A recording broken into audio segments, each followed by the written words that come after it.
കൃഷ്ണ ഗുരുവായൂരപ്പ ശരണം. ഗുരുവായൂരപ്പൻ്റെ ഉച്ചപൂജ കഴിഞ്ഞ് നട തുറന്നു കേട്ടോ.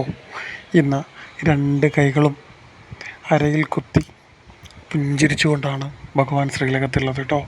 വലത് കൈയിൽ പൊന്നോടക്കുഴലും പിടിച്ചിട്ടുണ്ട് കേട്ടോ. കൈവളകളും തോൾവളകളൊക്കെ ചാർത്തി സുന്ദര കുട്ടപ്പനായിട്ടാണ് നമ്മുടെ കുഞ്ഞുണ്ണി ഇന്ന് ശ്രീലകത്തുള്ളത്. പുഞ്ചിരിച്ചുകൊണ്ട് നമ്മളൊക്കെ നോക്കി പുഞ്ചിരിക്കുകയാണ്. സന്തോഷത്തിൽ ആ കുഞ്ഞി ചുണ്ടുകൊണ്ട് ഇങ്ങനെ സന്തോഷം കൊണ്ട് പുഞ്ചിരിക്കുന്നുണ്ട്. നെയ്വിളക്കിൻ്റെ ശോഭയിൽ ഭഗവാന്റെ അലങ്കാരം ഇങ്ങനെ തിളങ്ങി നിൽക്കുന്നുണ്ട്.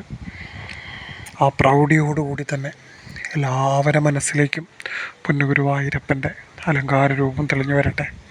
എല്ലാവർക്കും ഭഗവാന്റെ സർവൈശ്വര്യങ്ങളും ഉണ്ടാവട്ടെ. ഒപ്പം ഇന്ന് ശ്രീലകത്ത് പോയിട്ട് ഈ ഉച്ചപൂജ അലങ്കാരം കാണാൻ സാധിക്കാത്ത മുഴുവൻ ആളുകളുടെ മനസ്സിലേക്കും ഈ അലങ്കാരം വരട്ടെ.